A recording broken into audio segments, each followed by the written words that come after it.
the United States presidential motorcade has a single objective: keep the president alive. Part of the motorcade is the car that carries the president himself, known as the Beast. But it's less of a limo and more of a comfy tank.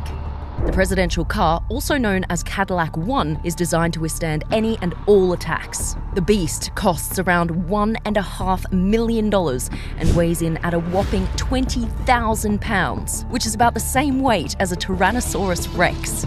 Every Secret Service agent has to pass a 5-day protective driving course, and those who end up behind the wheel of the president's limo undertake even more advanced training. The doors are 8-inch thick, the windows will stop a bullet from a Magnum, and the floor is built on a modified truck bed with armor floor plates to protect from bombs and grenades. It's even hermetically sealed to prevent biological attacks with its own oxygen supply. On board, you'll find rocket-powered grenades, night vision optics, a tear gas cannon, pump-action shotguns, and even 2 liters of the president's blood type. But as we all know, it's not just one car that keeps the president moving. There's a whole fleet of vehicles that play their role when the president's in transit. In fact, the Beast containing the president isn't even the only beast involved. There are at least 2 identical armoured limos in every motorcade, both with matching registration plates. This means that potential attackers have no clue which one contains the actual sitting president. And these 2 limos make up just one part of the motorcade known as the secure package. The vehicles in the secure package are designed to break away from the motorcade should an attack take place. Also in the secure package is the United States Secret Service Countermeasures Suburban. This car jams any remote explosives that might be en route using 2 antennas that send out a huge range of radio frequencies that block any bomb activation signal. It also has electronic warfare sensors that detects if an RPG or anti-tank missile is launched. It's believed that if it did detect a rocket, the car would release smoke canisters across the secure package to throw off grenades and/or missiles. However, that's just speculation because it's obviously classified.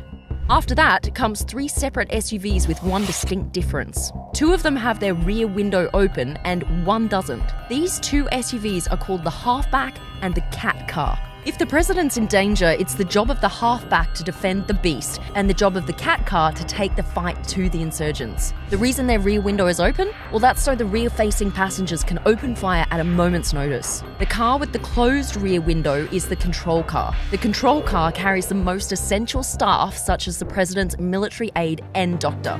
In front of the secure package, you'll find the route car, pilot car, lead car, and a whole host of motorbikes known as sweepers. The route and pilot car scout the route ahead and relay information to the lead car, which leads the secure package to the motorcades behind them. The motorbikes are in charge of clearing the way for the motorcade by ushering cars out of the way and by blocking off roads and junctions. This role may seem simple, but should the convoy need to be diverted for whatever reason, the route and pilot cars must be able to react and communicate that quickly. One example of this was back in 1996. Then President Bill Clinton was visiting the Philippines and was scheduled to meet with a local politician in Manila. During the journey, intelligence officers picked up a message containing the words bridge and marriage. While this may seem like no big deal to you or me, this sent alarm bells going off throughout the motorcade. This is because marriage was known to be a code word for assassination. The motorcade diverted away from an upcoming bridge thanks to the quick thinking of all involved. Soon after, it was discovered that a bomb had been planted under that bridge, the plot reportedly organised by Osama bin Laden. Behind the secure package is a fleet of support vehicles including the ID car, which liaises with other counter-surveillance agencies, the Roadrunner, which acts as a mobile communications centre, and the Hazardous Materials Mitigation Unit, which contains equipment and personnel that can respond to chemical, nuclear and biological attacks, as well as vehicles containing more Secret Service agents, politicians, emergency personnel and members of the press. Now, all of this may seem like a lot, and that nothing could ever go wrong, but the Secret Service actually view it as the exact opposite. To them, the safest motorcade is no motorcade.